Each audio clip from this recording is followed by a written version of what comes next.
On behalf of ASAP Art, I would like to thank our eminent speakers and the audience for joining us today. We expect that viewers will join us in the course of the talks, send in their questions, and participate in the discussion. And we hope that the discussion itself will invite further conversation. Before we begin, I'd like to share a few salient points for our audience members to bear in mind. Throughout the duration of the presentations and after, please feel free to share any questions and comments that you may have in the Q&A box.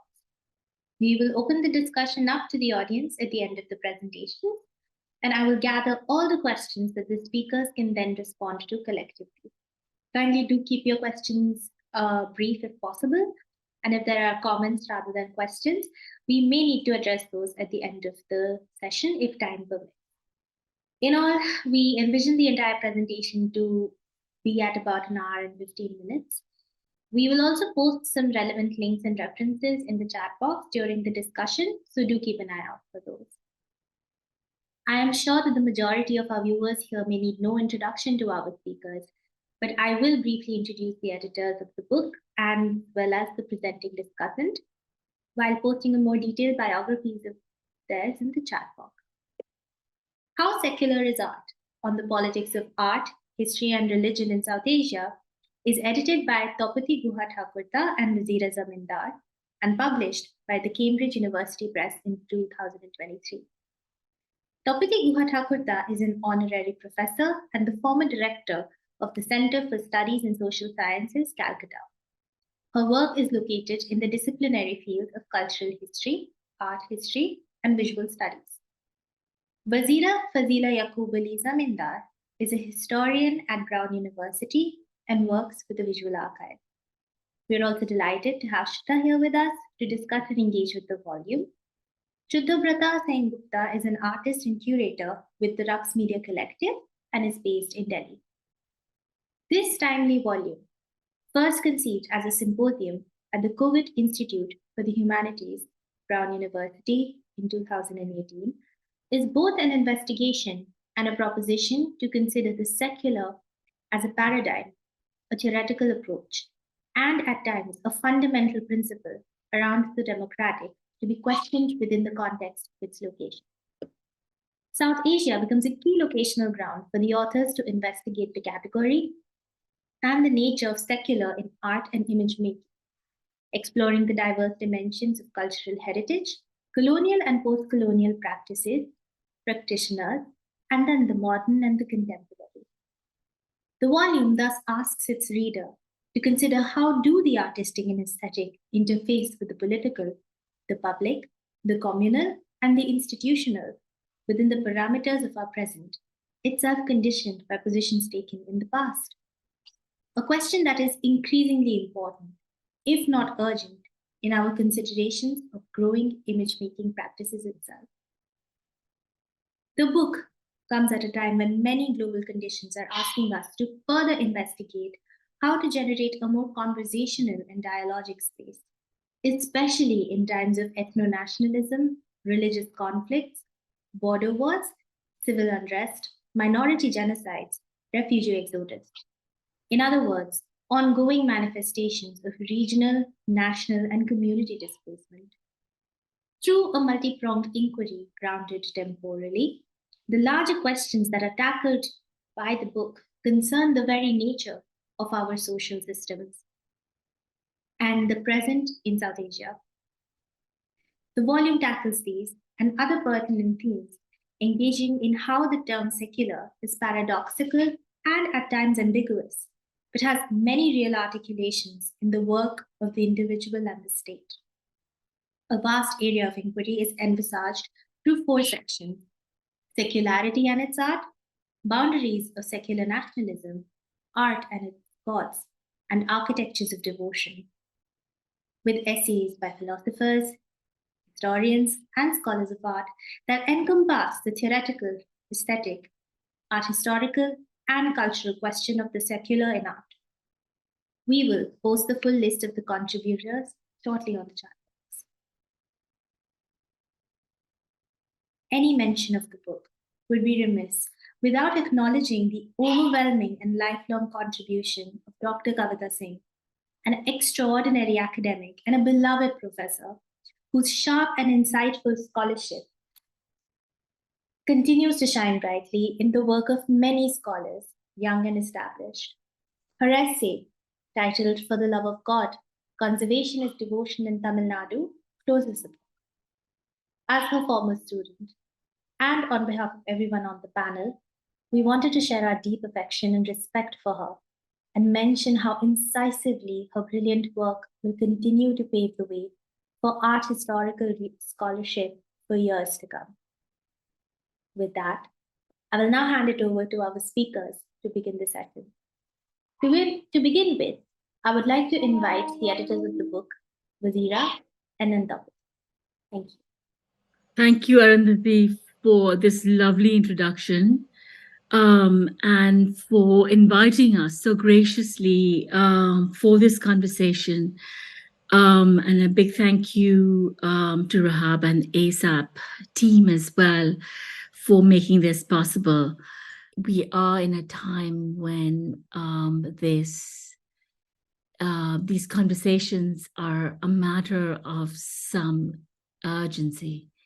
Are we suited by grief to write even as we stand on a precipice? We cannot look down, and so our gaze turns up. But on most days, these days, there is so little sky to see. So when we take Benjamin's angel into our arms and hold her, there begins, before grief turns to despair, our work of repair. Our work of repair is what I will return to throughout. When Tapati Guha-Thakurta came to Brown in fall 2018, it was she who asked the question, how secular is art? And we rallied together an array of historians, anthropologists, and art historians who were breaking new ground by dragging South Asian image worlds across disciplinary boundaries and forging arguments for the unruly work of seeing that could arguably do two things. One, not just bear witnesses to scenes of terror, but intervene in the political in a constitutive way.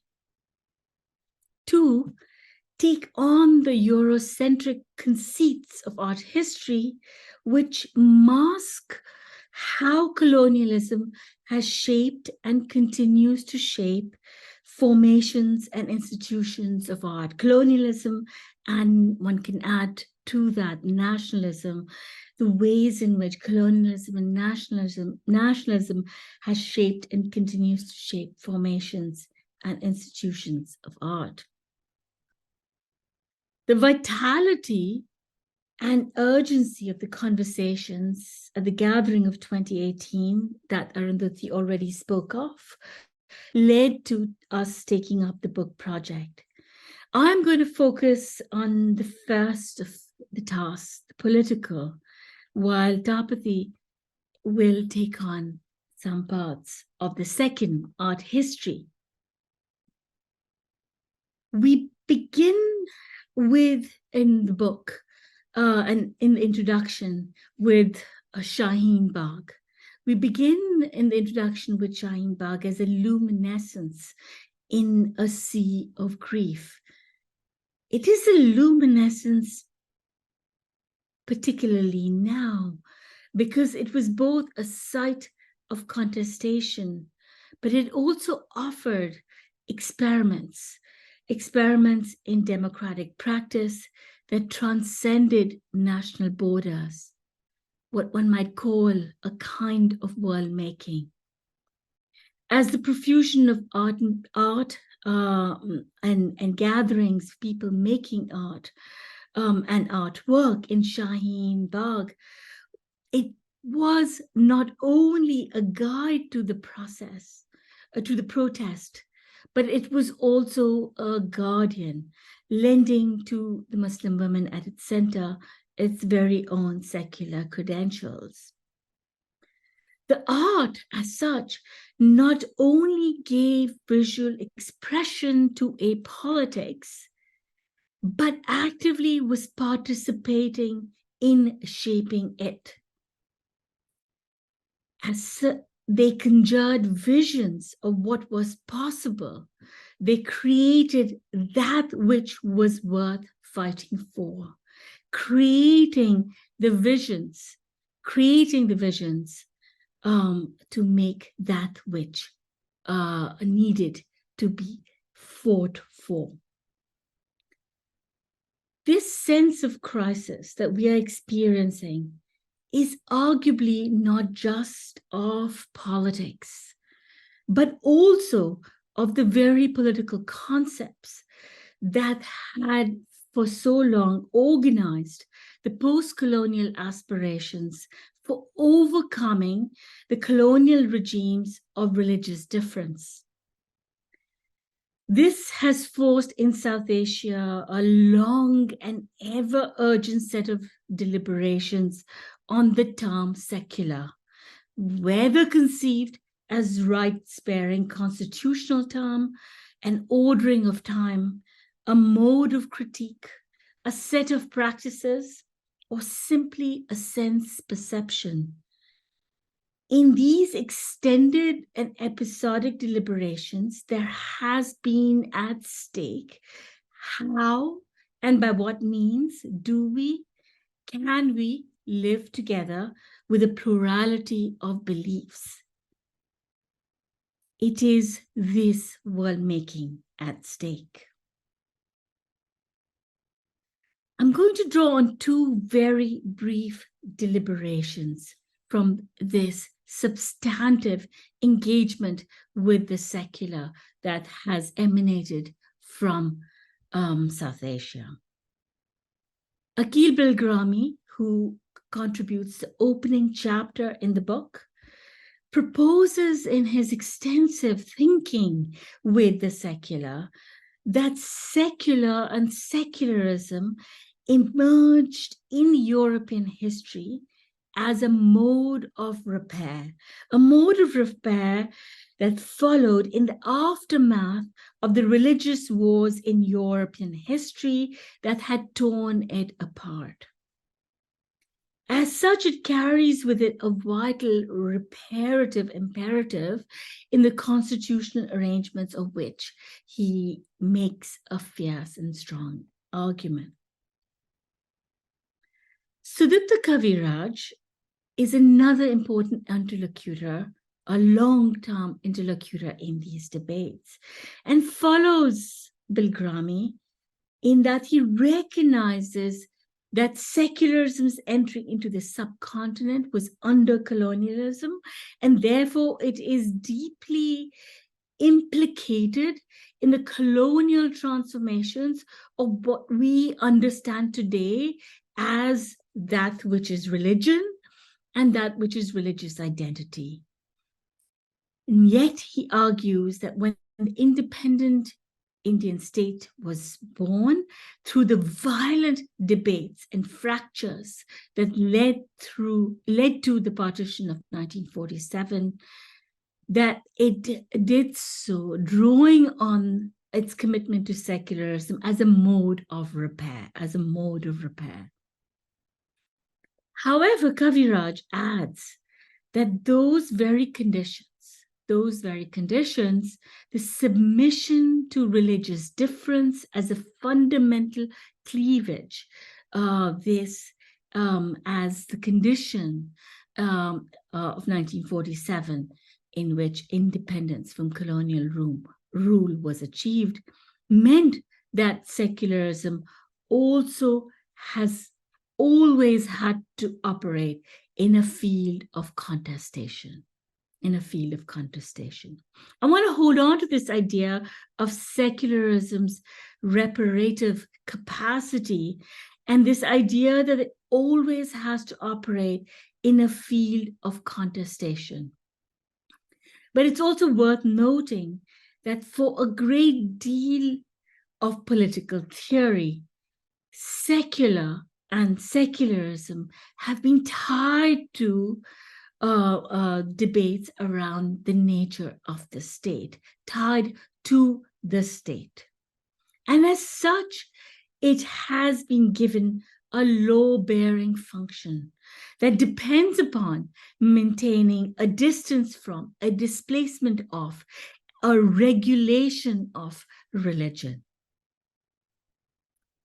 Art and art history have been drawn into the fray, kicking and screaming, not only through ancient monuments and rubble and the politics of retributory violence, Ayodhya, but also through an abundance of forms that have demanded entry into and challenged the disciplinary formations of its fields, as well as the attacks and the activisms of contemporary art have made it an integral interlocutor. Thus, in this book, by interrogating the secular in conversation with art, in the domain of art, each of the writers grapples with secular in a huge variety of ways.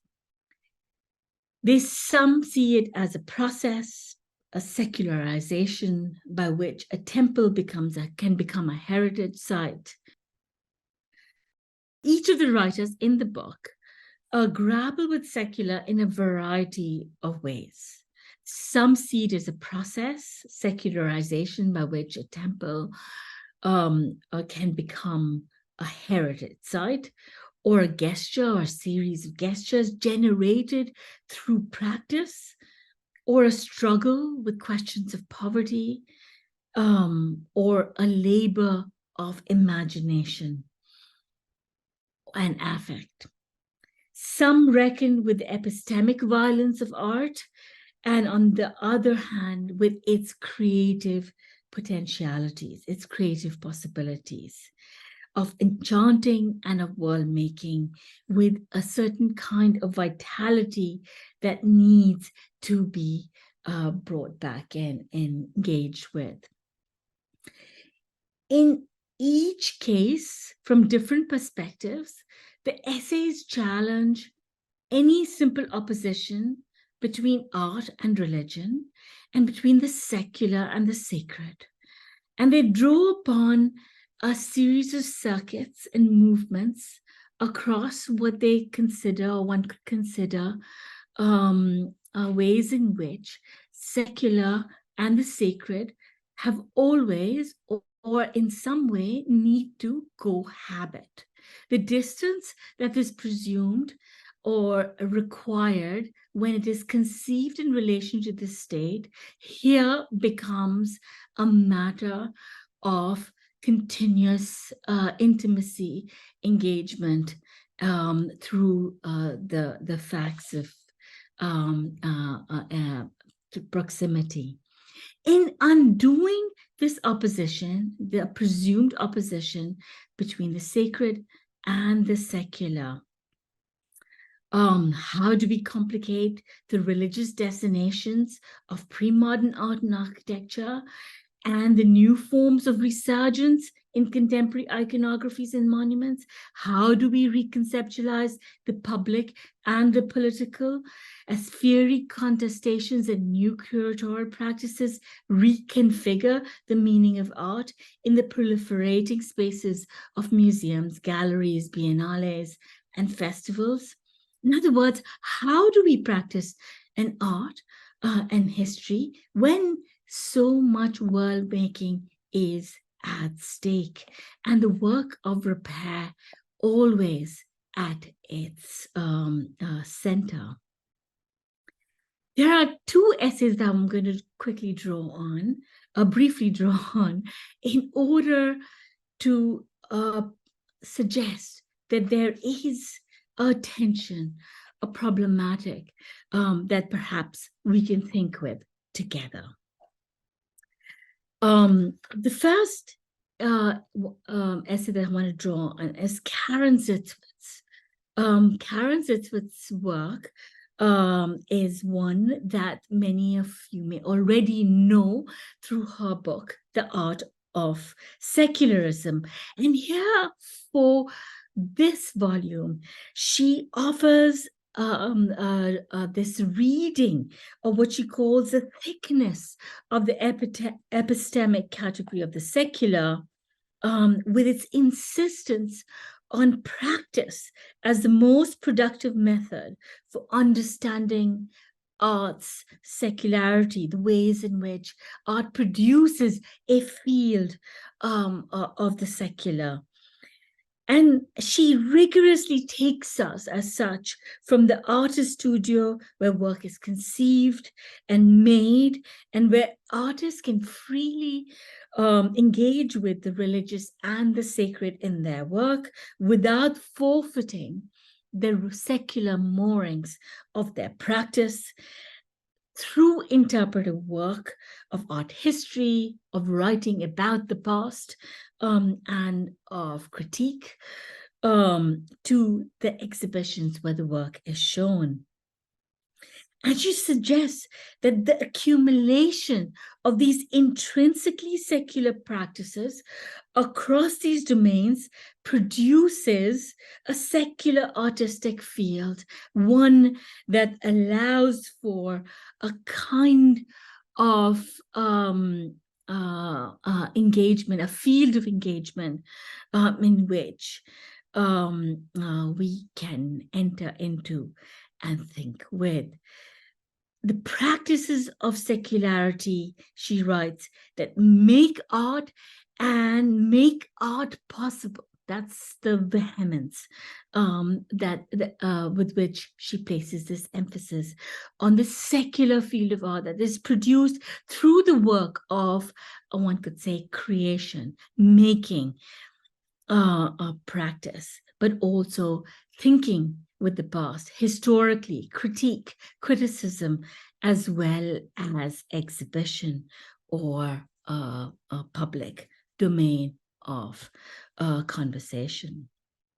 This line of sight makes artists and art a hugely significant archive, of course, for historical investigation outside the domain of art, outside the domain of the state, and allows for such very vibrant, vital interrogations of both the secular and the non-secular states' relationship to religion as something that is crafted, created, and contested,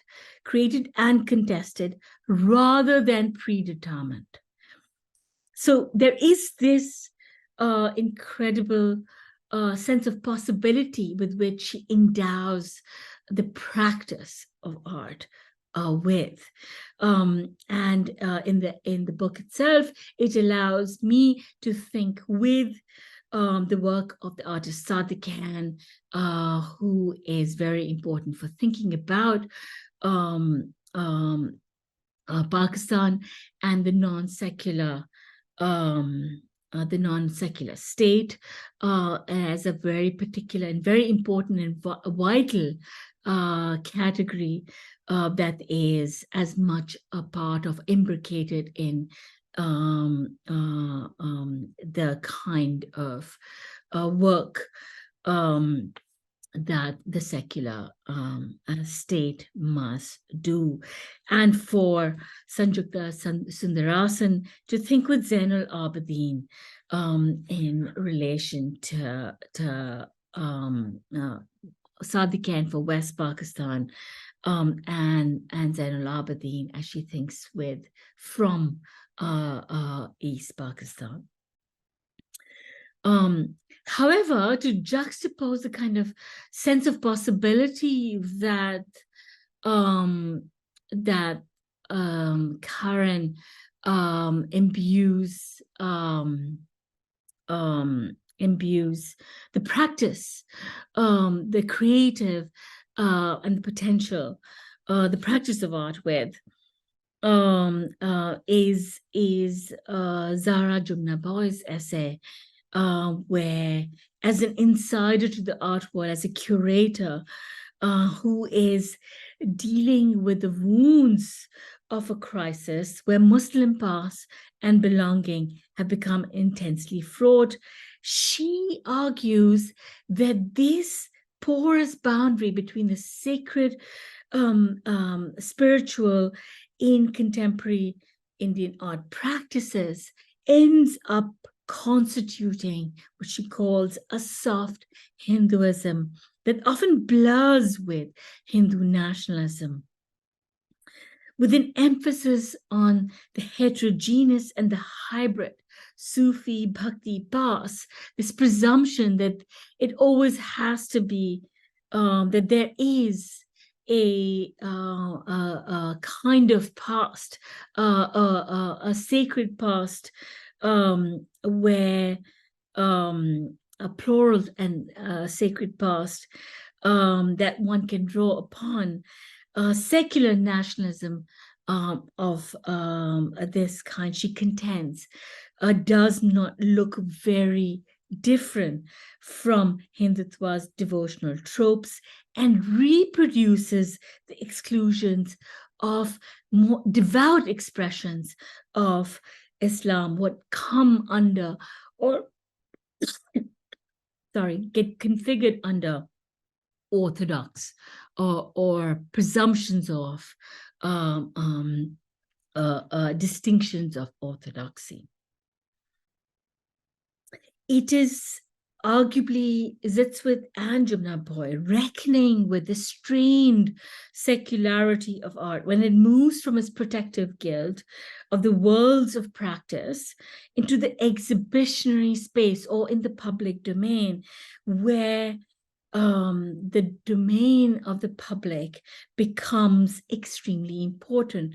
And we're viewing publics and the politics of viewing publics need to be accounted for. It is at this attenuated space, exhibitions for Zitzwit only come at the end of secular practices that make art possible. But for Jumna Bhoy, they are precisely where the field of contestation lies, and where what one might call misrecognition, or the claims of the heated claims of the new kinds of dispositions of public address become extremely fraught with kinds of surgent, exclusionary, violent ethno-nationalisms, and the kind of cultural common sense that they are producing that put the sacred secular as not secular enough, unable to do the kind of guardianship, the kind of protect the kind of domain where kinds of citizenship that is promised by the sacred secular is most in crisis. If one thinks with Karen and the tensions between Karen and the sense of possibility and Jumna Bhoy, Zara, and very real concerns that inform her thinking, we have here this, one could say, a site at which we must think with limits and the demand for refusals at the same time. Maybe it is here that I want to just return to invoking this sense of possibility, the kind of work, reparative work, to think with repair in the sense of Qadir Atiyah and many others, where it is a call for not that which already was whole, that we may draw upon in order to do the work of repair, but rather one where the recognition of the destructions, the displacements, the irretrievability in many ways by the erasures of colonialism, of other ways in which we could constitute our world, require the kind of creative, the kind of perhaps the more, one could say, activist sense of the secular that Zara might want to urge us to bring to call, that we are now locating, or we begin by locating in a moment like Shaheen Bagh, which albeit was a moment in a place, was also an experiment that transcended national borders and allowed for the creation of new kinds of vocabulary, possibility, the kind that we need for both, if secular is to be both reparative, but at the same time, a reparative in a field of intense and heightened contestation. I'll stop there and see what Tapati and Shuddha have to say. I'm very grateful to Vazira and to Arundhati for initially laying out the book, and for Vazira for really taking us through the entire book, through a lot of the essays with the images and with their arguments. I'd like to thank Rahab, Arundhati, and Aditya for bringing our book discussion onto this platform, and thank many friends who are attending this from different parts of the world. We know that one of our contributors, Sumati, is with us, and others who've been part of the conversation, like Susan Beam, are also participating, and many others. So thank you all for being with us this evening. I will try, and there will be a degree of reiteration of what has already been said, but I will begin by thinking a bit about the title, which I came up with as the theme for our conference, and to think about how and why we are returning to the secular, trying to recast and re-engage with the secular, with the rather vexed and troubled notion of the secular, by foregrounding the domain of art.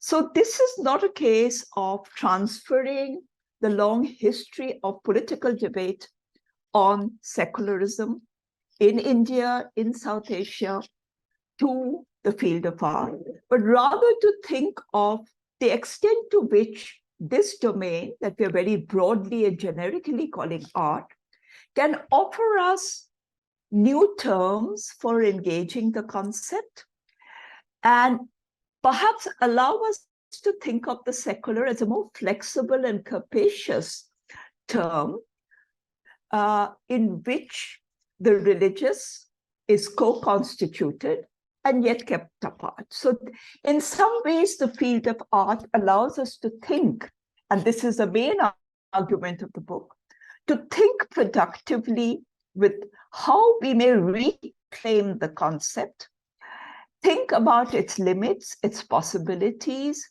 its potentials, and at the same time work productively with the kinds of contradictions that the secular confronts it in its self-positioning vis-a-vis worlds of religion, devotion, affect, and belief.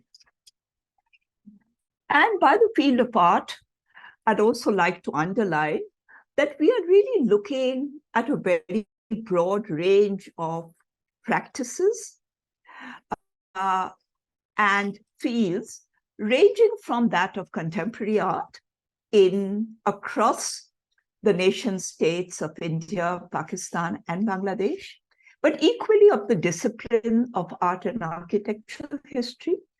And the entity of art here opens up to a range of other kinds of objects and spaces, from the historical monument, secularized and resacralized, to iconographies, popular, religious, political, ranging from, say, Shivaji's portrait to a Durga Puja icon imagined as a new work of art. And we'll be looking at the politics, the cultural politics of claiming the secular in different sites and spaces. So this is a broad range. And I'd like to begin, while we're still on the title slide, by reading out a small section of the introduction, which we tried to word as carefully as possible, so it helps to read it out. Tried and tested infinitum. This is from page 9 of the introduction. I'm reading. Tried and tested ad infinitum. The secular may seem like a rather tired term today. Yet in its very tiredness, it has left a lengthening shadow that refuses to go away and keeps drawing us into its trail. From a different place of conviction, Talal Asad, in his landmark book, Formations of the Secular, once noted, I quote, "It is precisely because the secular is so much a part of our modern life that it is not easy to grasp it directly. I think it is best pursued through its shadows, as it were." This idea stayed with me as I was writing the introduction, and I began to think that the authors who come together in this book are in many ways chasing the secular as a shadow as it moves and lingers across the modern worlds of art and architecture, monuments and icons in the Indian subcontinent. The shadows here are dense, their movements are elusive. In pursuing these shadows, what the critical lens of these essays places under scrutiny is as much the epistemology of art as the criteria and conception of the secular with which it is equated. The question of how secular is art stands inevitably sutured with the question of how secular are the modern nation states of the subcontinent that emerged as core and breakaway entities across a changing political map, and how secular are their modern and professional and institutional structures. And this is a question that is a very urgent one to revisit. The rhetorical question of how in the book's title can be extended, as the essays suggest, to the questions of when, where, and to what extent can art be a safe habitus of the secular, and the secular function, guard and guardian of a domain called art. The how can also be seen as opening up issues of context and contingencies, gesturing towards a space of continuous negotiation instead of resolution. Now, having read this out, I'd like in the remaining part of my presentation to actually think with some very specific instances which set the context for the book and many of its essays. I'd like to begin by thinking there are many time frames which we traverse through the book, from the time of independence and partition to the very contemporary times.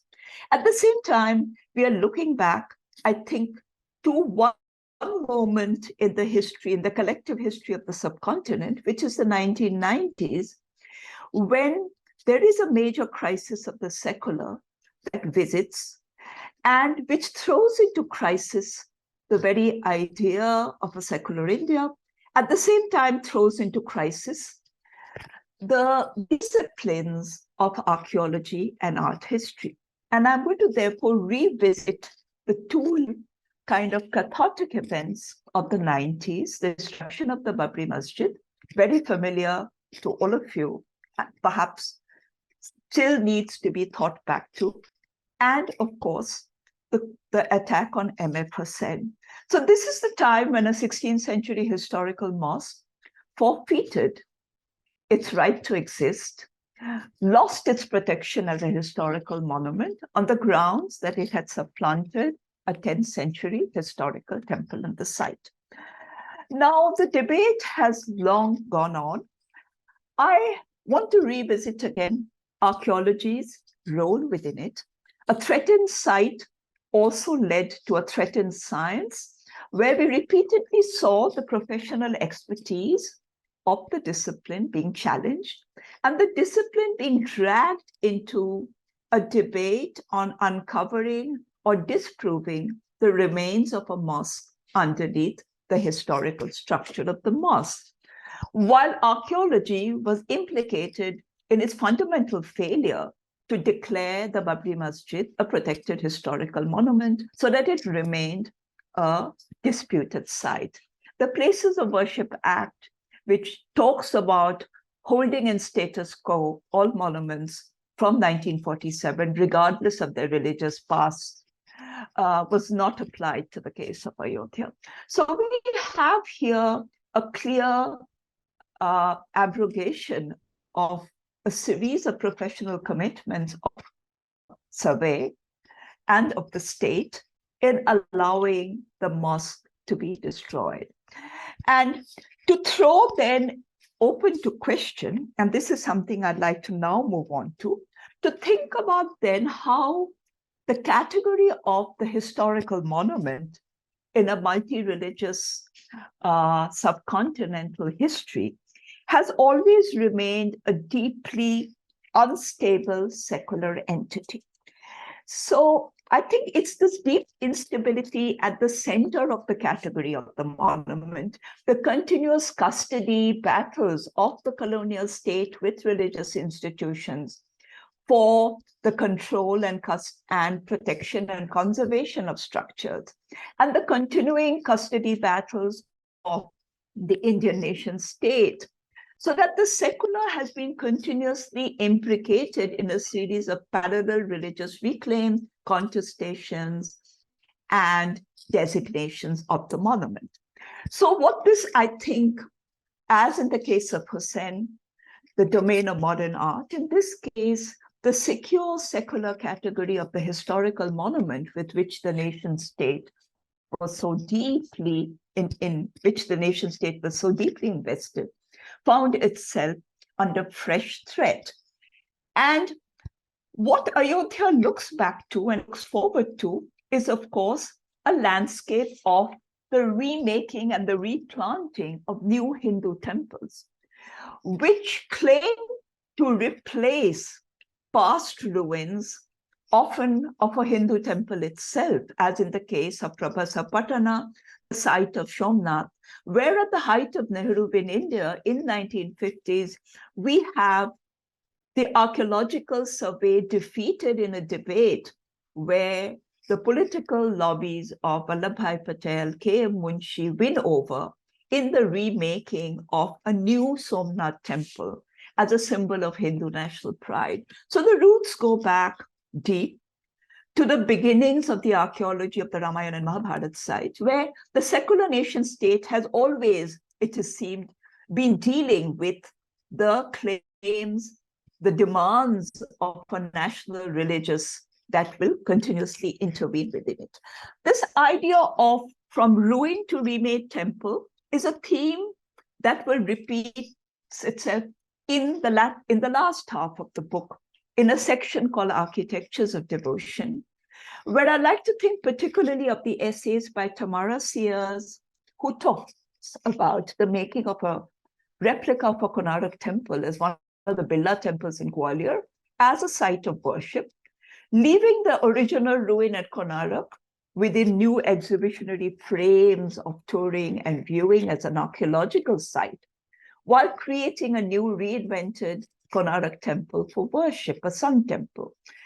One kind of move from ruin to remake, which leaves the ruin intact, while Kavita's essay talks about another forms of intervention in the secular name of archaeological conservation, where the physical ruin is restored, conserved professionally by an organization called REACH, and then returned to worship, where the entire project of an appository organization involved in archaeological conversation was to vitalize a landscape of Hindu temples through replanted, remade temples, return from ruin to brand new temples.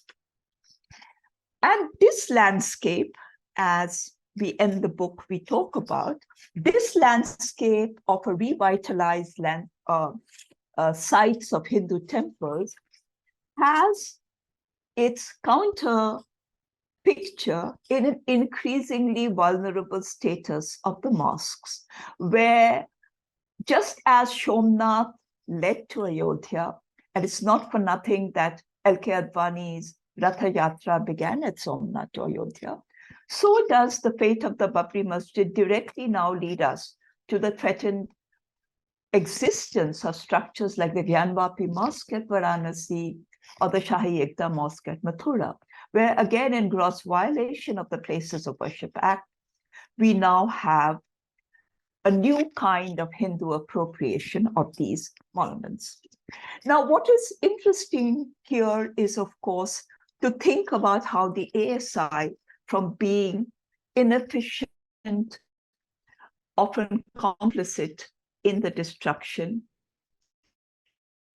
is now playing an active role in the appropriation, direct appropriation of the mosque structures. Now, to quickly move on to the case of M.F. Hussain.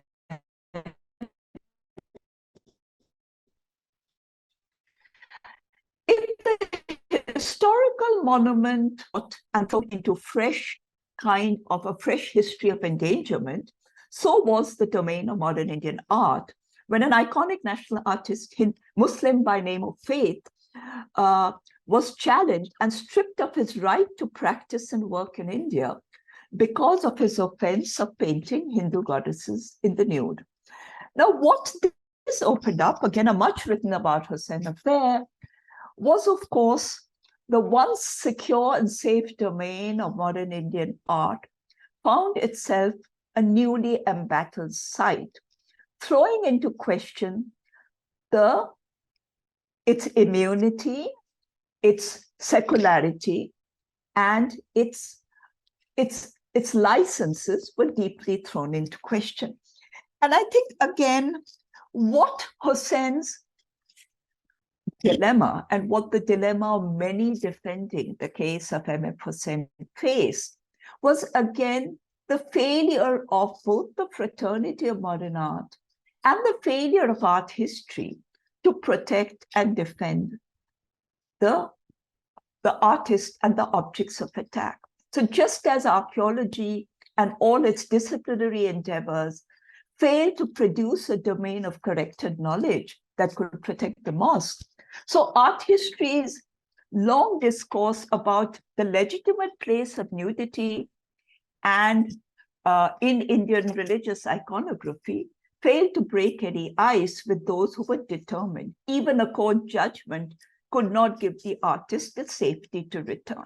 So using this case, I'd like to now throw open the wider question of the place of the religious, the unresolved, the unrecognized in some sense, place, call, and tensions that the religious, the devotional, the mythological continuously generates within what was once seen a safe and secure habitus of modern Indian art.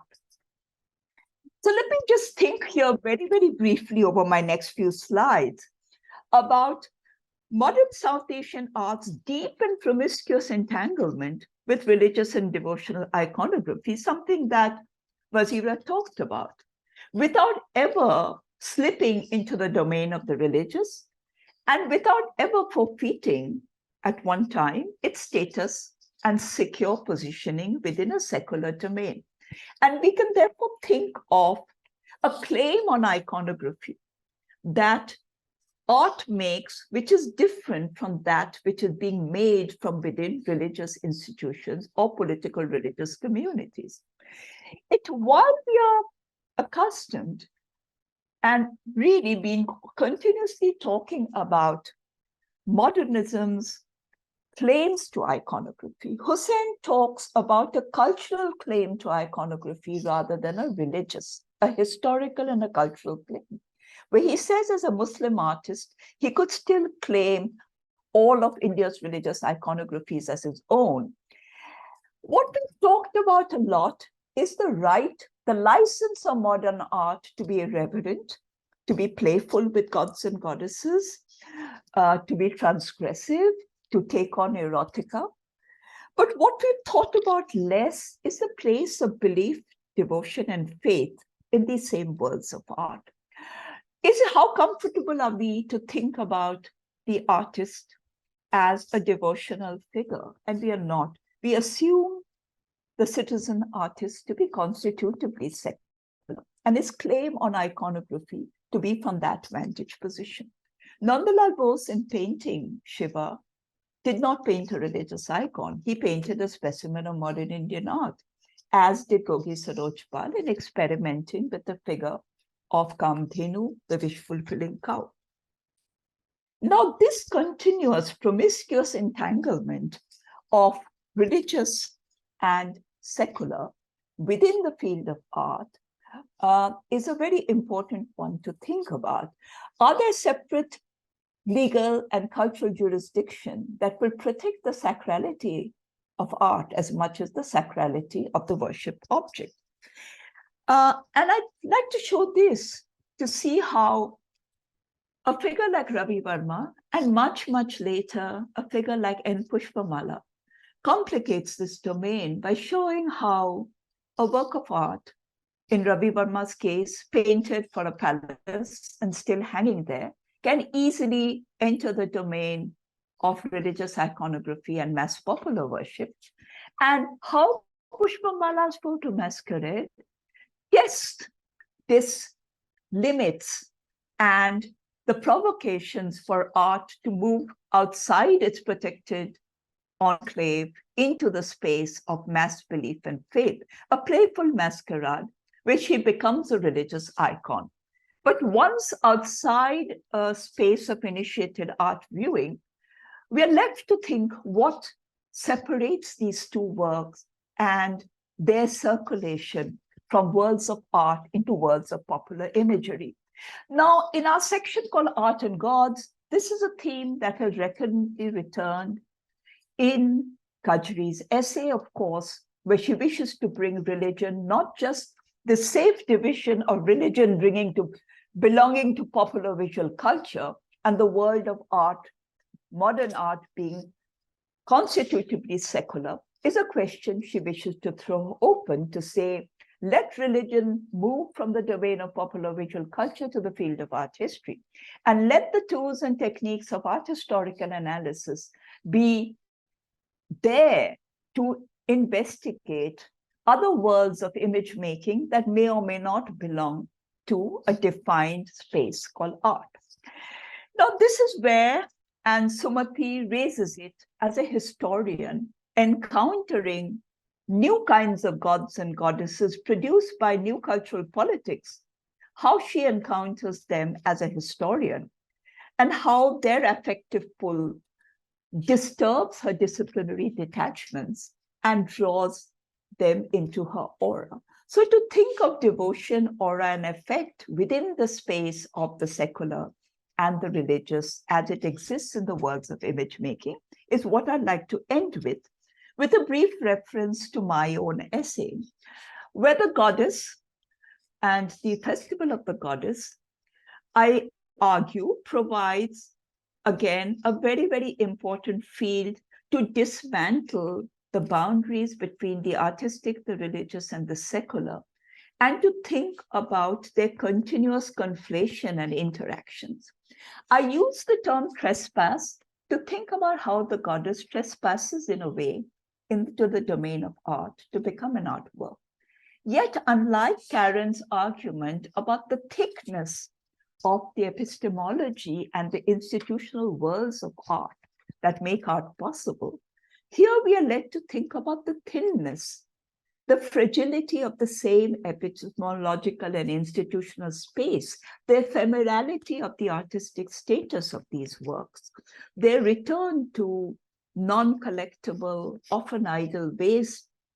So the if the Durga Puja has become inadequately religious, and that is, of course, a long lament, where religion has been translated into a cultural and art festival, equally, it has never fully completed, nor ever will its transition into becoming pure art or becoming an art festival alone. So the icon of Durga remains liminally strung between its status as a devotional icon and a work of art. And equally, I talk about the goddess's equally contentious trespass into the cultural politics of the secular. So in my essay, I talk about two kinds of secular: the cultural politics of the political secular that a present government wishes to bring the festival in. So the political secular, the political present of the festival has become all important. But equally important, I try and think with an ontological and the epistemic space of contemporary art practice, in which artists wish to use Durga as witness, as spectator, as collaborator, in turning her festival into a space of contemporary art installation and practice. And I'm going to end there by actually thinking with what I argue. Just 1 minute. So as I argue in my book the same, placing the contemporary festival directly in the midst of local, provincial, and national politics, I look at the ways in which many of the pandals engage with the raging citizenship debates that led to the protests at Shaheen Bagh or the migrant labor crisis during the pandemic and lockdown, introducing a distinction between a secular political mandate that now dominates the festival and an artistic claim on the secular. My essay works around the concept of trespass as unentitled intrusions and shows how the collapsing boundaries between the political, the artistic, and the devotional in the festival can create the condition in a larger context for a new kind of sacred and secular worlding of art. I will end there because, again, I think I've overshot my time limit. Vazira talked a lot about the secular as a space of repair. I'd like to briefly end by thinking about the secular also as a place for forging new kinds of solidarities, new kinds of collectives, as we saw in Shaheen Bagh.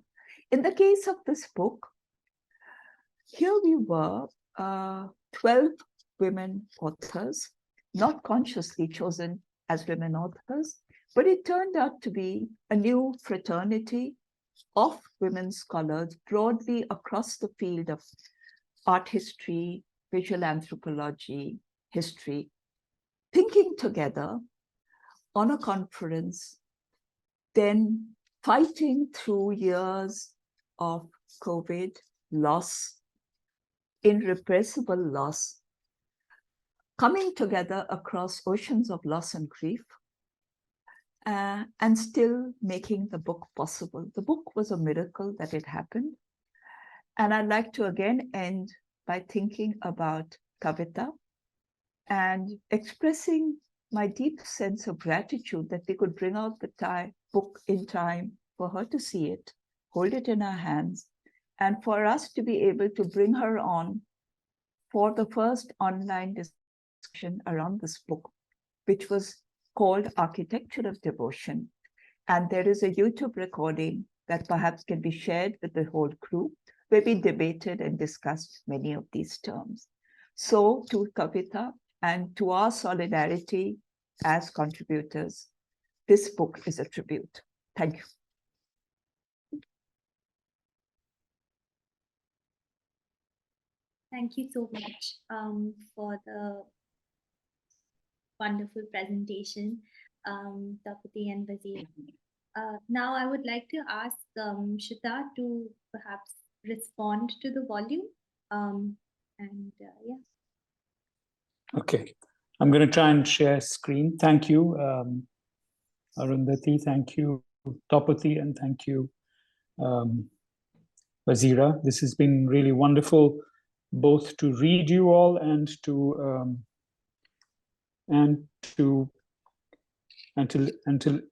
listen to you speak and to read the book. Okay, so this is by the way of a response to this book, which I've really enjoyed reading, all its essays, all the 11 women scholars and the one non-woman scholar, Akil Bilgrami, and the 13 essays and the introduction. I think they cover an incredible range of concepts, realities, and things that to think with, which will be important not just for scholars, but also for artists and practitioners like myself, and also especially for citizens. And I think citizenship and what a citizen means is something that I'm going to think about a lot with you today, because I'm tempted to consider citizenship itself as an aesthetic criterion or practice, and to think of citizenship as something that inaugurates states of being. So I'm interested less in the state as a constituted political form of governance, and more in the word state as a descriptor of a situation that we find ourselves in, as in, a state of joy, a state of despair, or so on and so forth. So Akil Bilgrami's introduction has a very interesting kind of what he calls lexicographical ordering of the definition of citizenship. And in the Indian case, he says there's a commitment to freedom of religion and a commitment to certain fundamental rights. And in the event of a conflict between these two, the commitment to the freedom of religion gains priority or attains priority. And that's what the tensions on citizenship seem to be about, whose freedom of religion gains priority. So if there's a freedom of religion that gains priority, then the next question is, which citizen or which kind of citizen gains priority to practice, to be, in a sense, non-secular as a citizen. And I think that's a very important way of thinking about it. But I would suggest, as my response to this, is that we could, and I think that the essays that I have read, all of them, contain germs of what I consider to be an active, unstable response to the question of citizenship, as opposed to this rather stable lexicographical ordering of the tension between different kinds of citizenship. So here, let me propose a kind of model from my reading of this book. This is in no particular order, but I think that the questions are, for me, the question of a relationship to a state. And I remember that, there's a text by Karl Marx, a critique of the Gotha program, where the Social Democratic Party's statement that it must be a secular state, Marx circles the word secular and says there is no such thing as a secular state. I think he goes on to state all states are forms of idolatry. So the fealty that the state demands of us is like a fealty to an idol, and it is only by questioning that idol that the citizen regains their sovereignty rather than the sovereignty that they offer to the state.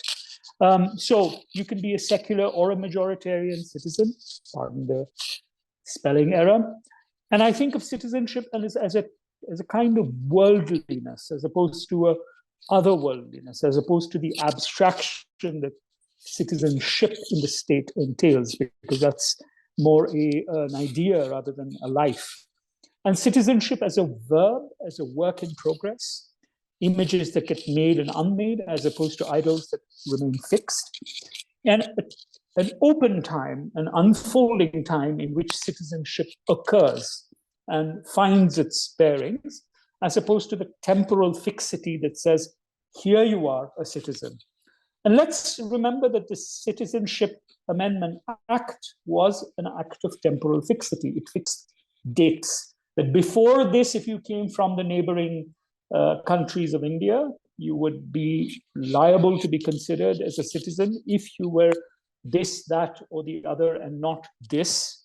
We know what those terms were, and we'll come back to them. And after that, it will not operate. So there's a kind of temporal fixity, which predicates itself on when citizenship can be presented to the applicant as a citizen. On the other hand, there is an idea of citizenship as a journey, as an act of travel from one state to another state. Here, I mean the second meaning of the word state that I used. And there is a long history to that in our traditions. I'm very fond of this poem, Bhajan. It's in the Guru Granth Sahib, amongst other places, Begumpura Shahar Ka Naam, and it's written by this remarkable cobbler visionary Ravidas from the 14th, 15th century. That's an image of Ravidas working on his shoes. And I'm reminded that Plato said that artisans can't be citizens, and he gave the example of a cobbler, because he says a cobbler is always thinking about making his shoes, so he can't think about the political questions, the abstract political questions that citizens must think of. So here is the cobbler naming a state that he wishes to attain. The regal realm with the sorrowless name, they call it Begumpura, a place with no sorrow. So any word that says Begumpura is, of course, a place without gham, but it's also a place of begums, of women, of regal women. No taxes or cares, no one owns property there, no wrongdoing, worry, terror, or torture. Oh, my brother, I've come to take it as my own, my distant home where everything is right. So this is a state posited that as a destination rather than as something which you've already arrived at. And he goes on to say, Kahe Raidas Khalas Chamara, Joham Sehri Sumit Hamara, says Ravidas, the tanner, now free in this city without sorrow, all are co-dwellers, citizens, friends. This radical vision of an ideal state of being actually predates Thomas More's Utopia by more than 5 decades. So it's probably one of the earliest presentations of a utopian vision of what societies we would like our societies to become in the early modern period or the late pre-modern period. Just hold that thought in your head. Co-dwellers are citizens, they are friends, and they're fellow travelers. So in the Citizenship Amendment Act protests, which the first essay in the book, the introduction to the book, so eloquently places this Shaheen Bagh moment, there is, I think, a step towards something. And I'm going to show you several pictures that I took while I was witnessing this, this remarkable moment in my city from different locations, where people transform the city, as Vazira and Tapati both gestured to in the introduction, into a gigantic site for the making of aesthetic and ethical meaning. So you stepped into this space. The space was often marked on streets, on walls. You've created a new time, a time of renewal. So I like the fact that this lady is holding this poster which says Freedom Struggle 2.0, which proposes, in a sense, a new time. It locates the time in a very specific year, the winter of our discontent. Now is the winter of our discontent made warm by the sun of Shaheen Bagh, we could say, following from Shakespeare. And it produced a sense of space, a kind of itinerary. So here's a graffito, a map of Shaheen Bagh on the wall of one of those sites, which replicates the map of the Delhi metro. And it says, Har station par inqilab. And here again, station is an interesting word, like state. It's a state of being, a station, like the Stations of the Cross, like the station you get into in a state of rapture, revolution on every station. And you see this riffing off the Delhi metro map to mark the distances between Shaheen Bagh, Jamia, Hausrani, JNU, Nizamuddin, Khoreji, Mustafabad, Simabad, Silampur, Jama Masjid, Arts Faculty, Delhi University, Ashok Vihar, Inderlok, India Gate, and there were a few more that are actually not on this map, but which came up after this map was drawn, obviously. So this frontality to the question of citizenship. And here, citizenship is produced as an image where some become targets, as you can see, and others are left unmarked. So citizenship, in the way that the Citizenship Amendment Act articulated itself, produced this distinction between the targeted human being and the untargeted human being who could then qualify for a new compact of citizenship. And then the rejection of which becomes an image. So I really like the fact that throughout this entire process, people transform their bodies into images. So when this young person, I don't know whether it's a boy or a girl or a man, a young man or a young woman, wearing a hoodie, puts a sign on their back, they're asking to be made into an image. They want to become the icon. They want to become an image of the moment, ephemeral, then of that person, of that time, in that here and now. Other ways of talking about images here are, it's a lovely visual pun which uses the word Tana and the picture of Shah, Amit Shah, the Home Minister, to form the composite phrase Tana Shah, which means dictator. So I saw many instances of this kind of creativity, humor at work in many places, where the streets themselves became the mediums of the publication of this moment, and of course the recourse to poetry, and poetry that expanded beyond the notion of the bounded state. So Vazira remarks upon this, and you both remark upon this in the introduction, but the remarkable way in which the poetry of, let's say, Faiz Ahmed Faiz began to play a role in the streets of Delhi. There's a parallel to in which protests in Pakistan have sometimes used the poetry of Sahir Ludhianvi. And I think this is a very interesting exchange where people deliberately choose poets from across the border to articulate concerns of their own. So, Bol ke lab azad hai teri, because this is a moment of freedom of speech, of free speech, freely speaking one's concerns, setting one's lips free, the azad lab, to the hum dekhenge, which became in a sense the icon of the or the anthem of the protests. We shall see. We'll see what we're going to let you do. And I'm going to think a little bit about this relationship between seeing and being seen. So there was a way in which people were saying, here I am, with this sign, hashtag Faiz Rahega. You can't take Faiz away out of my life in Delhi. Revoke the CAA.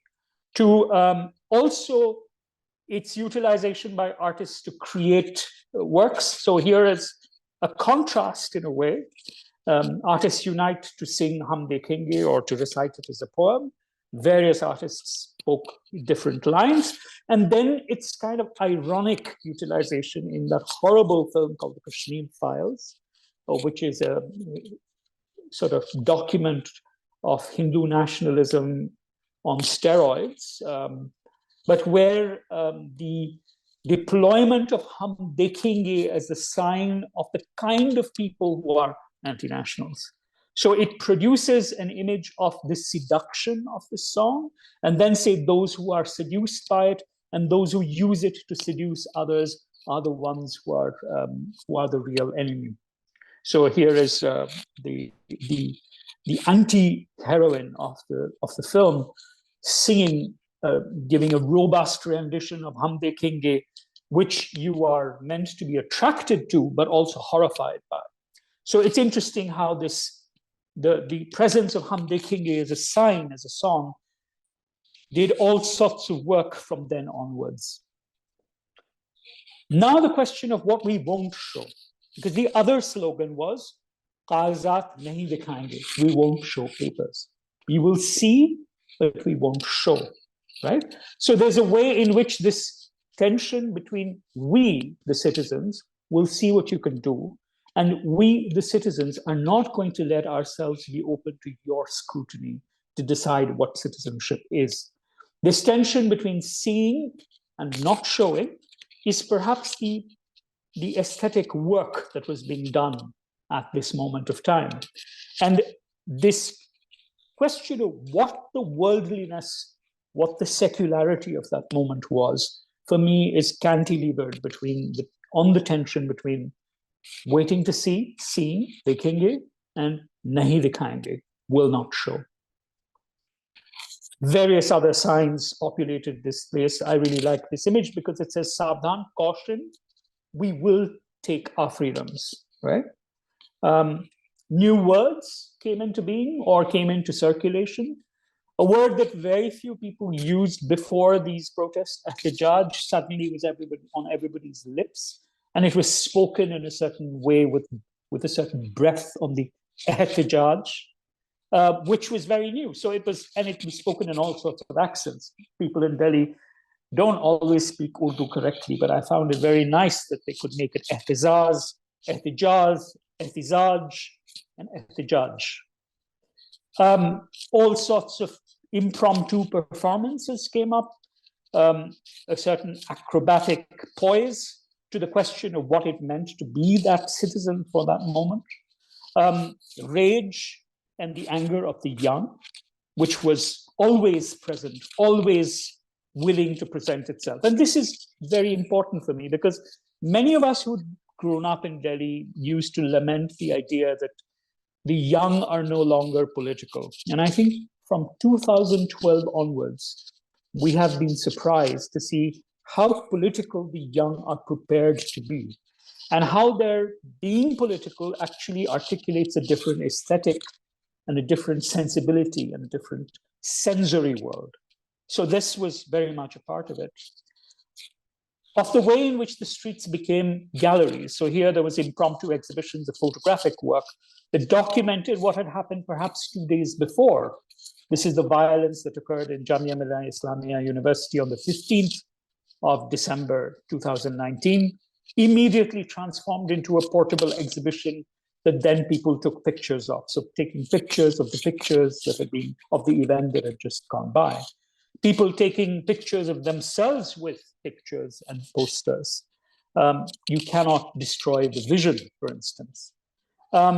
People transforming spaces into art galleries. This is the famous overbridge overlooking Shaheen Bagh, the main Shaheen Bagh site, which was transformed into a gallery where all sorts of people left messages, made drawings.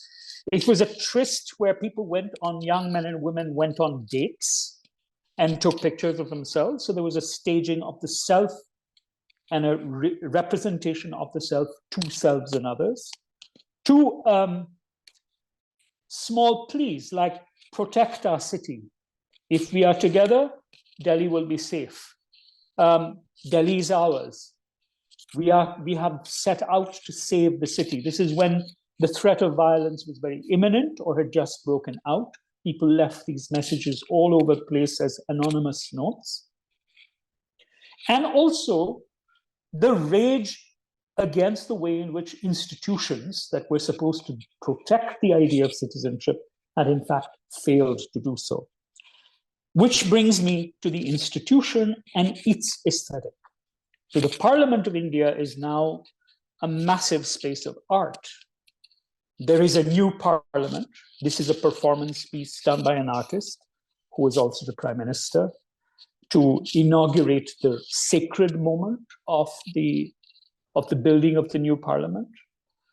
This is himself posing again in front of his an artwork that he has authored. The new state emblem, which transforms in the question of the identity of the state into something ferocious.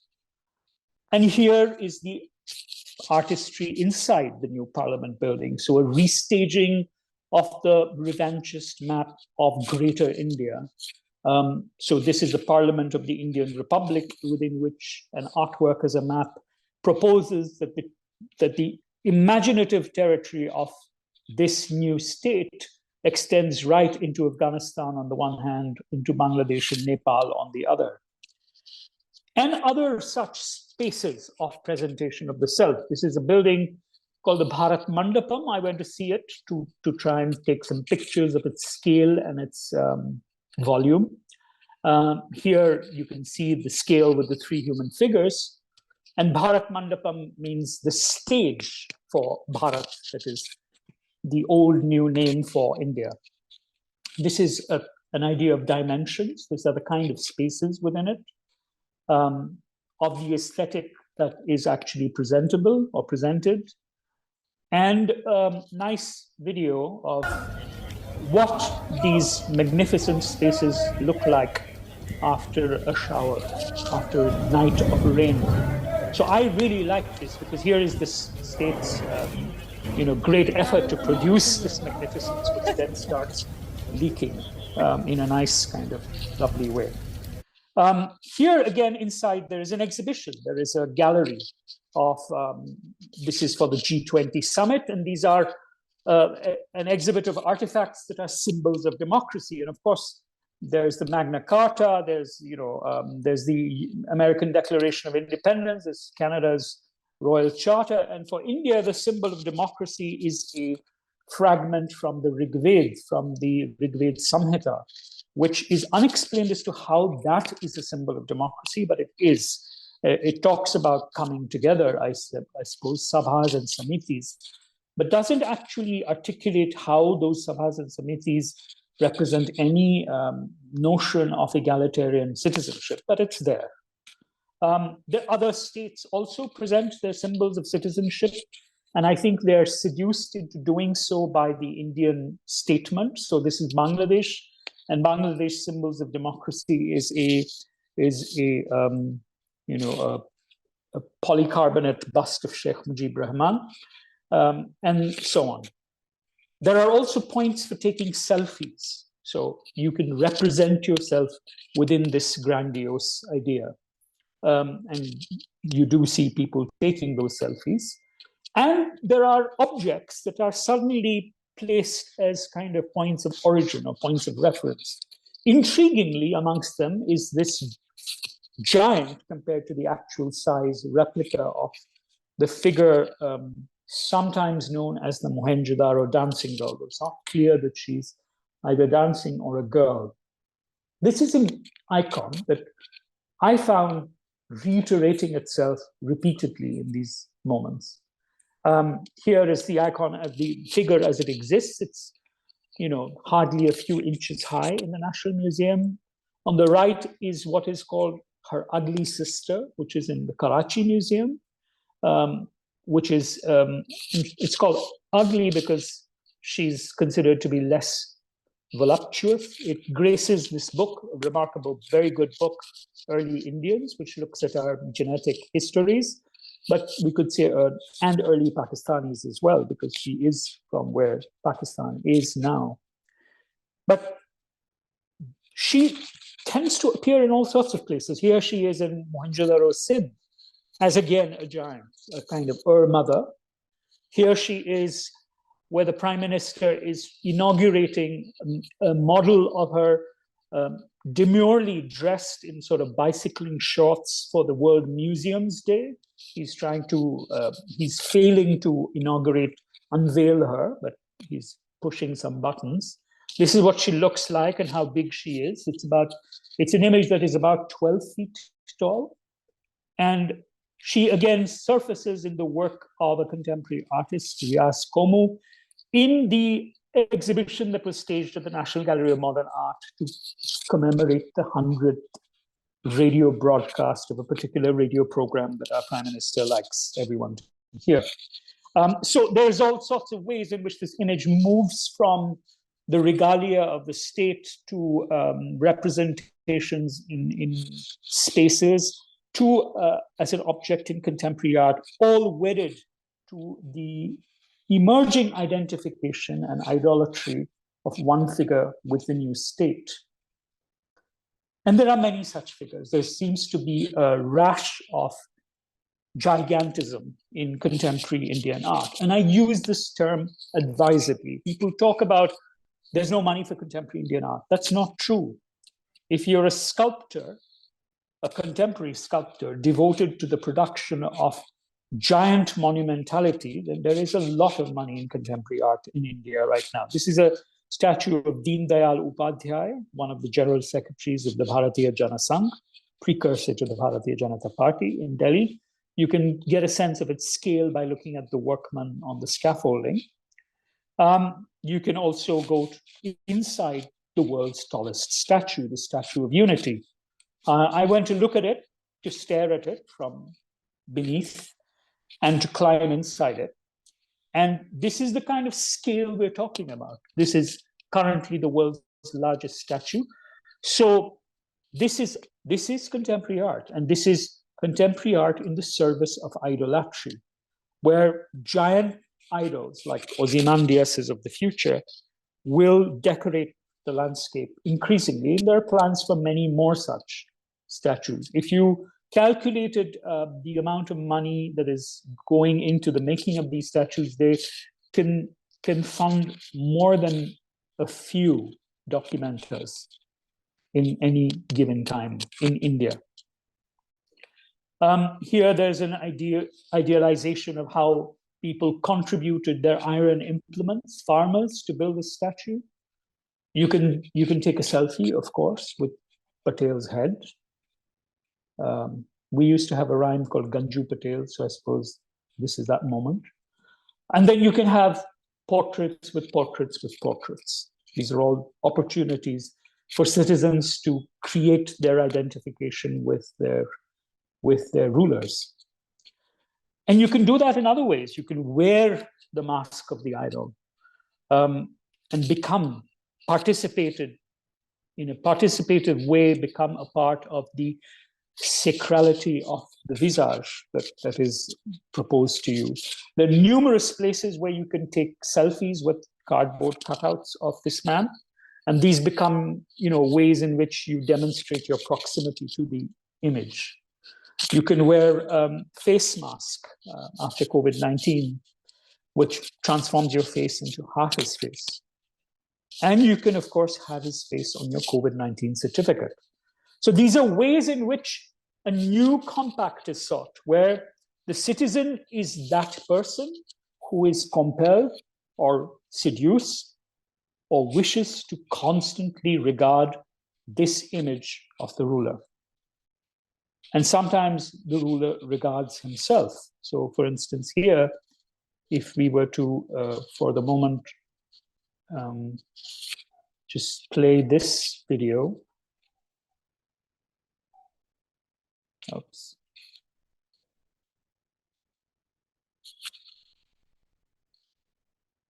Just a moment.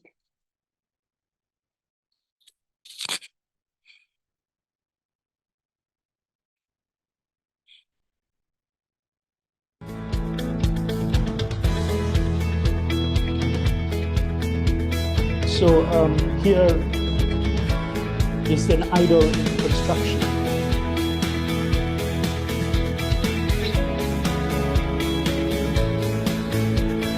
And it's very interesting that this replicates the anthropometric procedure that we use to create anthropometric photographs. I remember Pushpamala doing a version of an anthropometric photograph of Andamanese taken by colonial administrators. But this is, he can also regard himself. This is this very affectionate double portrait of a man and his idol. I don't know which one is which in this particular sense. And finally, you can always move to the museum, which will tell you who you are. So this is a kind of teaser for the museum that will replace the current National Museum. It's going to be called Yuge Yugin Bharat Sangrahalaya. Now, I have not heard the term Yuge Yugin in Hindi. It strikes me as slightly ungrammatical, but that's not a problem. But let's watch this video.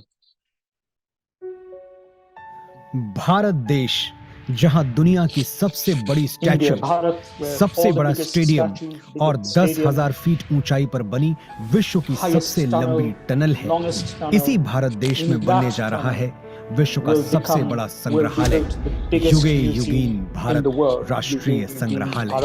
कोई भी देश तब तक आगे नहीं बढ़ सकता जब तक वो अपने इतिहास, अपनी विरासत, अपनी संस्कृति, उनके प्रति अगर वो गर्व करना नहीं जानता। इस संग्रहालय में संकलित है हमारी युगों पुरानी गाथा। कौन थे हमारे पूर्वज जिन्होंने इस प्राचीन संस्कृति की नींव रखी, जिनके मार्गदर्शन में वैभवशाली सभ्यता का विकास हुआ, जिनके संरक्षण में ज्ञान विज्ञान की अतुल संपदा विकसित हुई और जिन्होंने भारतीय स्वतंत्रता संग्राम का इतिहास रचा। भारत का यह बेजोड़ संग्रहालय बनकर तैयार हो रहा है 1,17,000 वर्ग मीटर के विस्तार में। इस ऐतिहासिक धरोहर के दोनों खंडों के 950 कक्षों में संकलित की जा रही है लगभग 5,000 वर्ष पुरानी भारत की अतुल सांस्कृतिक ज्ञान संपदा। क्या आप जानते हैं, युगों पहले हमारे पूर्वजों को मिश्रित धातु के निर्माण का ज्ञान था। प्राचीन भारतीय धातु विज्ञान के प्रतीक रूप ऐसे ही एक द्वार से प्रवेश करके आरंभ करते हैं भारत खंड की अभूतपूर्व यात्रा। पहुंचते हैं भारतवर्ष की प्राचीन समृद्ध परंपराओं के संसार में।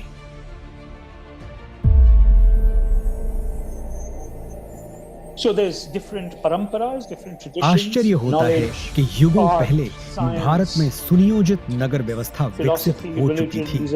हम बात कर रहे हैं सिंधु सरस्वती सभ्यता की। क्या कभी सोचा है कि क्यों भारत में पर्वतों, समुद्रों, नदियों और पेड़ों की पूजा होती रही है? क्योंकि हजारों साल पहले भी हमारे विद्वान जानते थे कि जिन पंच तत्वों से सृष्टि का निर्माण हुआ, उन्हीं से सभी प्राणियों की रचना हुई। हजारों वर्ष पूर्व भारत की चारों दिशाओं में पीठों की स्थापना की गई थी, जिसने पूरे राष्ट्र को एक सूत्र में बांधा था। वेदों उपनिषदों में केवल आध्यात्मिक ही नहीं, राजनीतिक, सामाजिक, आर्थिक, ज्योतिष और विज्ञान जैसे सभी क्षेत्रों का ज्ञान समाहित है। यही नहीं, ऋग्वेद में त्वचा रोग विशेषज्ञ विदुषी अपाला का वर्णन मिलता है। सुश्रुत की शल्य चिकित्सा, चरक के सिद्धांत और पतंजलि के अष्टांग योग की प्रासंगिकता हैरान करने वाली है। विश्वविद्यालयों का प्रचलन भारत में 2000 वर्ष से भी पहले से था। तक्षशिला, नालंदा और विक्रमशिला जैसे अनेक विश्वविद्यालयों को पूरे विश्व में ख्याति प्राप्त थी। And so on. So वैभवशाली मौर्य साम्राज्य के उत्थान और विस्तार के साथ ही we don't need to go on, but this is what I mean by the aesthetic of idolatry, and perhaps as a counterpoint to that, the very tangible aesthetic of bodily selves in motion, which is the aesthetic of a new citizenship, of a new form of belonging, which goes back to what I talked about in terms of Begumpura, that place where we become citizens by walking together toward the destination. I'll end here because this is the way in which I think I can respond best to this book and its varied contents. To see Saada Khan's decapitated artist figure as someone who is able to take their head off and present it both for view and for contemplation, like a Hamlet looking at Yorick sort of moment.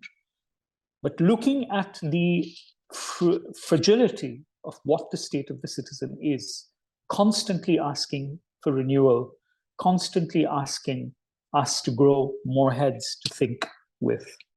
Thank you.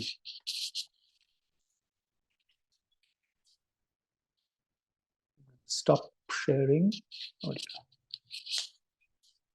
do I do that?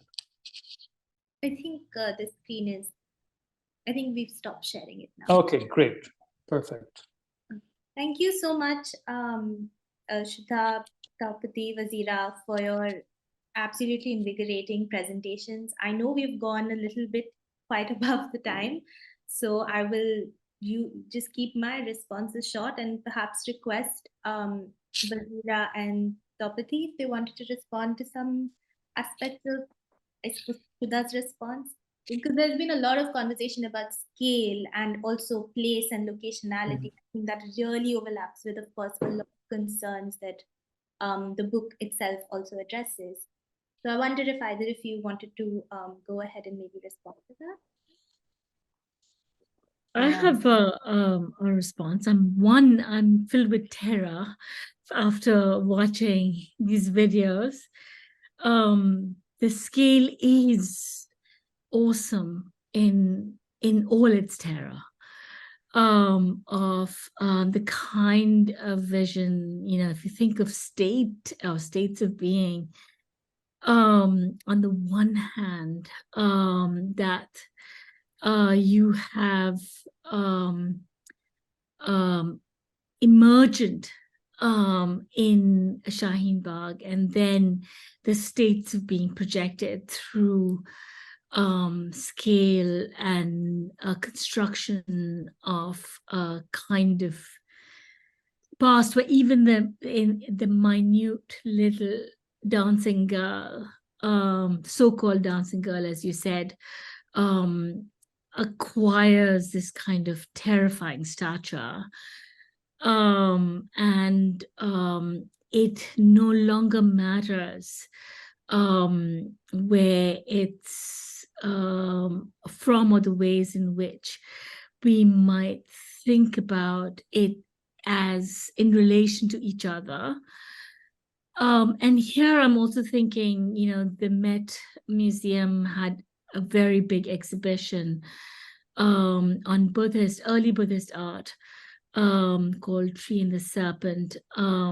And remarkably, it presented a map of, it used the word Indian subcontinent, a map of the Indian subcontinent and Buddhist sites, but not any Gandharan or Buddhist sites which are in regions that are in Pakistan and Afghanistan today. It included Sri Lanka, it included Nepal, but completely empty, blank, including the fact that there's a very major Buddhist site in the heart of Mohenjo-Daro itself. So here, I want to ask, how does one think with the word hum, of hum taking here? The hum that calls forth a notion of being together, a notion of the collective, one that can move and as such draw people together in song, but then ceases or will cease to have, or is meant to cease to have, any kind of reverberation. You can imagine with the scale of, it's built upon, of course, a huge erasure, Shaheen Bagh gone, all the white walls whitewashed, and then in its place you have all of this. It is on a scale that, I mean, I want to say, even when under General Zia, having grown up under General Zia, the ideological project was the most articulate. It was never of this scale, and its repression was such that it always led to a necessary refusal, or forms of refusal, such that the moment he dies, it emerges, proliferates, reclaims, in which that has ever since left the place in contestation. I wonder with this kind of scale and power, like it really reconfigures not just the India, but like the region anew. And where and how do we think with hum when it is going to soon be made unrecognizable? We will not be able to recognize each other as hum. Maybe I have a lot to say, but I'm wondering whether we shouldn't be taking in questions, if at all. I don't have a question for Shuddha, but I do have a comment, which is to say, a lot of what you spoke about the anti-CAA protest was about an insistence on seeing and a refusal of showing, right? So kagaz nahi dikhayenge and hum dekhenge. Right. My response to state idolatry, as you call it, and the terror of scale, the terror of taking over.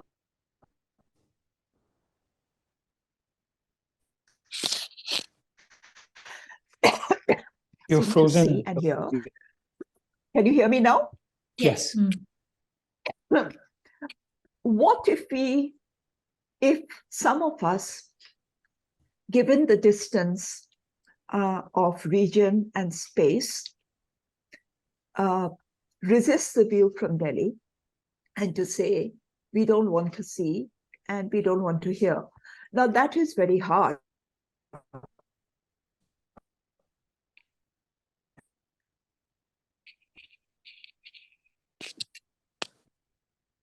Hello? You're frozen again, Tapati. Yeah.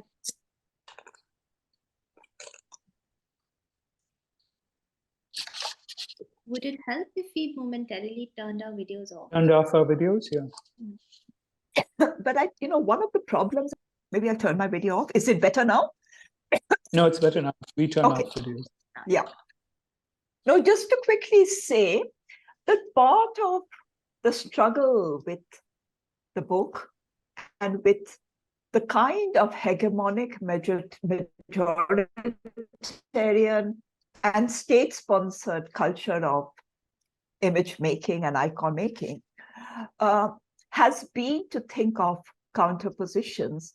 And of course, Shaheen Bagh was a very brief, fleeting episode, which was entirely usurped by the coming of COVID, by the Northeastern Delhi riots, and so on. But I was wondering about the importance of, it is easy to take a stand of outrage against the spectacle of the new parliament and the new museum and feel helpless that we can do nothing to either stop any of this process. But given the democracy of image and image making and image consumption, my own state offers a counter but parallel political culture of state idolatry, which rests less on scale, more on quantity and saturation. And I've been thinking about a festival space that I worked on, or similar many other spaces that are open to us in terms of image production, viewing, consumption. If you can think of a citizenry that is produced through image making, viewing, and consumption, how far, and we think of these places and the amazing photography you did with Shaheen Bagh as trying to become counter spaces. Shaheen Bagh has gone, but the circulation of its images and the citizenry of viewing that it could create could well be. Now, in the end, it's a loser's game, fully accepting that, right? The fight is on, even if this is the loser's game. But I think, the idea is it's easy to express outrage against the YouTube game and to say it's a different secular institution of the National Museum. And if we had problems with its own sequencing of galleries, that's now become a precious thing that we need to save against something else. So I'm just throwing this open to say, to speak about my refusal to participate, to think whether at all, how can the secular and the new field of image, the proliferation of image, still be a space of holding out, resisting, refusing to be sucked into the yuge, and the tremendous power of that. I mean, there's no denying the power. So, this is where the question of the religious, the devotional, whether in Ravidas, or whether in a Durga Puja artist, or whether in a Dalit community worshipping the English goddess, I think each of these positions may or may not be positions that we are comfortable with often. And that is where I think opening up worlds of faith and devotion within our own sense of our secure and confident, spaces of the secular has become urgent. And this is just a larger concern that I have. Our shock with the participation of artists in the Man Ki Baat exhibition opened this up to say, how complicit are artists? What is the pressure they're under? Are all of them Hindutva artists? Perhaps they're not. And I think there have been so many defense statements saying, artists were under a different pressure. So therefore, to ask, can we refuse to hear?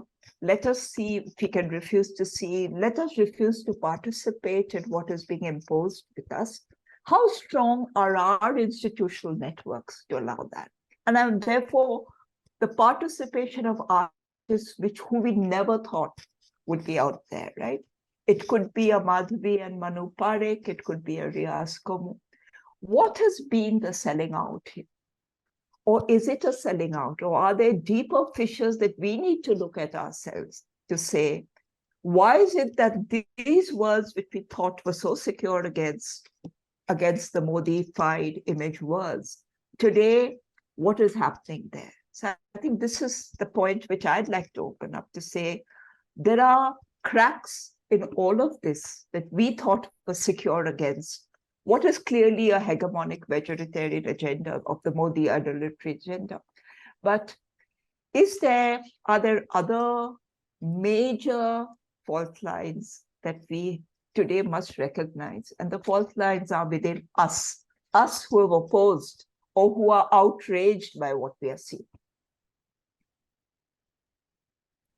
Sorry, before Shuddha may answer that, I thought I will, due to a lack of time, I think we'll only be able to take maybe one question from the audience. And I thought I'll sound it out now, and perhaps everyone could respond collectively. Jay has asked, how do you connect the phenomena of photography with protest movements like the anti-CAA? The question comes from the very evident use or a kind of translation of photographs to communicate resistance during the movement. So I suppose this sort of image making or a documentary form of photography, in a sense, that was opened up during the protests. Perhaps we could just take this one question and then have your It's a pity that if there are other questions, we don't even get to hear them. Is it a possibility that we at least listen to the questions, even if we cannot respond? I think that's the least, given how much time we've had, can we at least listen to the questions and then see, maybe respond in a chat box later or something? Sure, I can just sound out the question. Yeah, please. Is that okay with Shuddha and Vazira? Yeah, sure.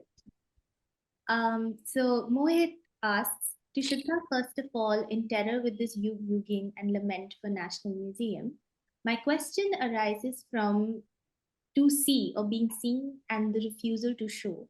But as we know, these recent raids on journalists and activists, being charged with terror and the sedition charge, so UAPA as well, which a lot of people have been charged with.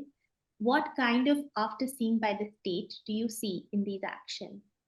Shesh has asked about what do the panelists feel that the new museum will help or oppose an idea of secular art and the country's historical art that may be displayed in the museum. And an anonymous attendee thanks everyone for the conversation and asks a question that arises from Shuddha's response. Your reading, in a sense, moved the how of the secularism in and of art to focus instead on that of its sensibilities mobilized across visual modalities. In one sense, I would say you have been moving and foregrounding the object of secularity or a secularism within an aesthetic inquiry of citizenship and its multiple heterogeneous framings. This remixed, reframed recognition of the state of the aesthetic object, how can these traces be activated towards a reparative intervention? These are all the questions we have now. The brilliant questions. We could spend hours. A brilliant hours. question. I want to say that we should maybe take the last question, this anonymous attendee question.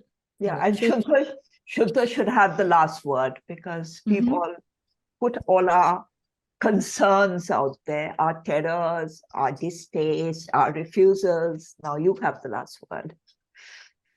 No, I think we could all respond. I don't want to tie things up. I think you should because time is out and maybe both just take what we've said, but also some of them, yeah. Okay, I just want to respond briefly by saying that while I appreciate both your apprehension and fears, I don't share them. I'm not terrified. As a practitioner and as a citizen, I am not terrified.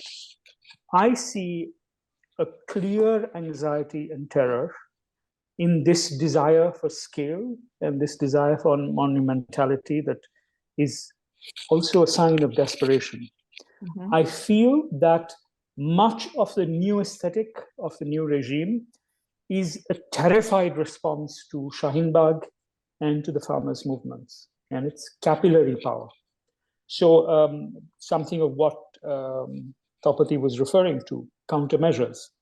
Delhi is not known to be a city of countercultures, but it has become one. And it is becoming one increasingly by the day, where all sorts of signs crop up in all sorts of anonymous and named forms.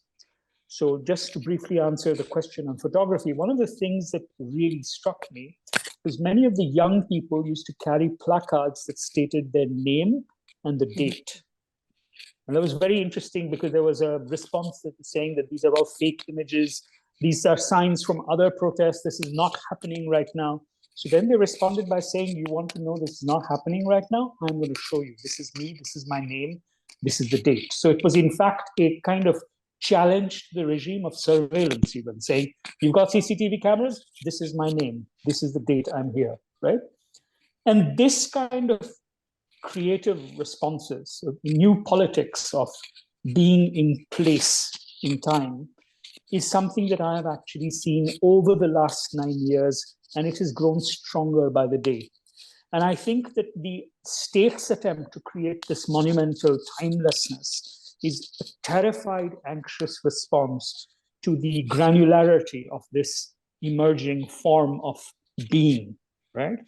And where, as always was stated, a lot of people in Shaheen Bagh protest said, "Hum to citizen banenge."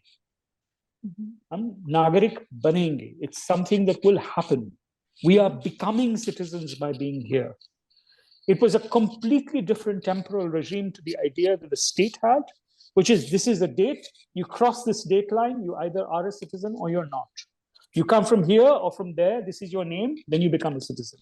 Whereas what was happening in those moments was a statement that was very clear.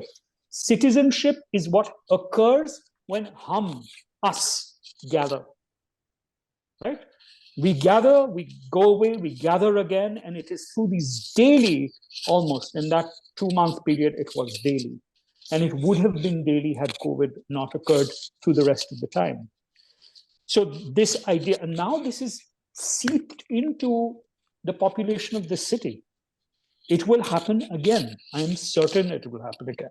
So there is a way in which the relationship between me and you and her and him and them in the space creates that network, that matrix which citizenship is. And it is an aesthetic relationship because it is entirely dependent on sensory presence. It is dependent on the signs we show each other.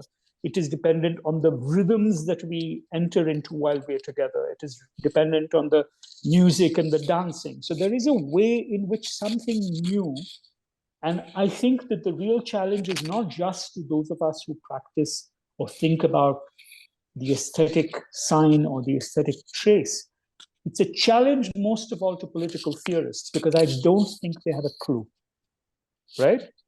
So I like reading Akhil Bilgrami's essay makes me understand he doesn't know what's going on. Mm. There's a difference between an older idea of a secular state that is accommodative and so-called inclusive, in which you have the Hindu, Muslim, Sikh, Isai icons, and the new state which reduces the numbers and foregrounds one. But this new secularism is not counterposing one vision of the state against another. It's not the Republic Day tableau of 1989 versus the National Yuge Museum of today. It is actually saying that this is something ephemeral, it's renewal. Like the Durga Puja pandal, it will happen again and again and again. And it will occupy new registers of presence. I mean, I'm hoping by saying this, I am trying to answer the anonymous questioner. But you're also trying to believe it, I think. Of course I'm trying to believe it, but I believe and it. we need to believe it because there's no other, Okay. especially But for there is things in one terms of last thing that I believe in, which is that this edifice called the Bharat Mandapam was flooded within 2 days. They didn't build or pay attention to the sanitation. The new parliament is a wreck. They talk about how grand it is, but anyone who works there tells you it doesn't work. Okay. So on these that note, edifices will fail. Sorry, that's it. No, I just wanted to there's a Bengali saying. I was jumping in to say that I am appreciative of you leaving that as the last gesture, because that undoing of or ways of demonumentalizing and in that sense territorializing that you are gesturing to is what a multiplicity of gestures need to do. Because if one thinks of the ways in which we have a context, and here, of course, Documenta and the resonations are one expression of, which is that there is a way in which even to be able to speak of or think with or even invoke the terms of another history is rendered so impossible and with such universal complicity. I just think of the enormity with which there has been a mobilization across the globe around this moment in Gaza. That it takes a certain kind of refusal. It's a refusal that is also being amplified by the others joining in that refusal. And I appreciate that. And I want to believe that what is different here is that we have a very deep memory, intergenerational memory of hum.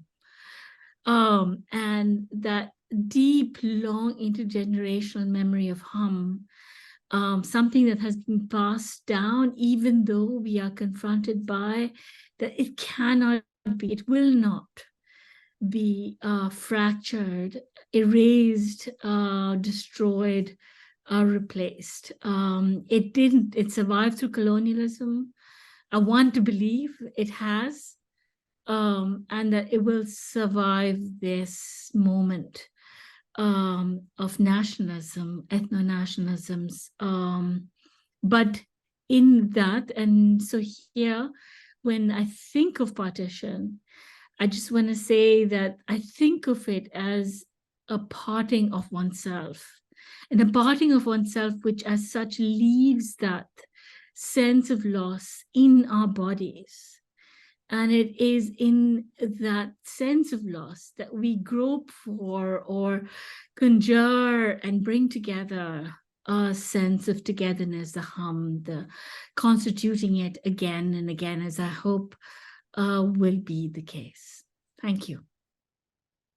Just to say something, I think I also talked about the secular in its totally loose, remodeled, flexible, elastic form where worlds of religion, devotion, affect, belief, worship can find a place, may produce a new hum.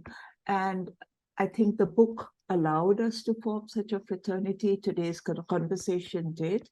So I would like to say, may all your hopes and words come true, Shuddha, because while there's flooding of the new parliament, if the new building, if the National Museum building is already broken and the treasure and the bits stored, see, what worries me is the extent of the damage that may not be undone so easily. Even if all there, I fully agree with you that it is deep insecurity that produces this excess of idolatry. We've seen it in different political contexts.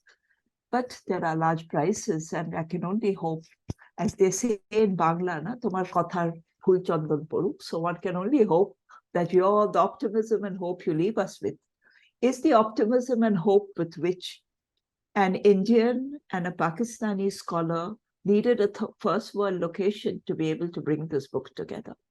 It would be impossible for Vazira and me to have worked on this book either in India or in Pakistan. And that is the reality of another kind of hum, a virtual, a transnational, a different world of, as we said, fraternities that we can create. So on that note, perhaps, I thank ASAP for allowing us to continue, not just over an hour, but over 2 hours. I'm sorry that we have strained your resources, and thank all the participants who stuck on for so long. And thank you, Shuddha. Thank you, Vazira. Thank you, Tapati, Vazira, and Shuddha, of course, for this very generative and brilliant discussion. I'm sure we have a lot more to think of and ponder over. But now, as we near the end of the time, I just wanted to thank, on behalf of ASAP, to the eminent speakers for taking out the time and speaking with us about and engaging on so many different levels on things that are more timely than ever before. Before I conclude, I just wanted to mention that if in case anybody wanted to revisit parts of the discussion, we will be posting a recording, an edited recording of the same within the next 2 weeks on our website and app. So do keep an eye out for that. And I think with that, I'd like to just conclude this session. Thank you so much once again for joining us this evening, and I hope you have a pleasant rest of the day. Thank you. Thank you. Thank you. Thank you. Thank you. And hope we will carry on the conversation too. Thank you. Bye. Thank you. Thank you, Arundhati. Thank you, Arundhati. Thank you, Vazira. Thank you, Tapati.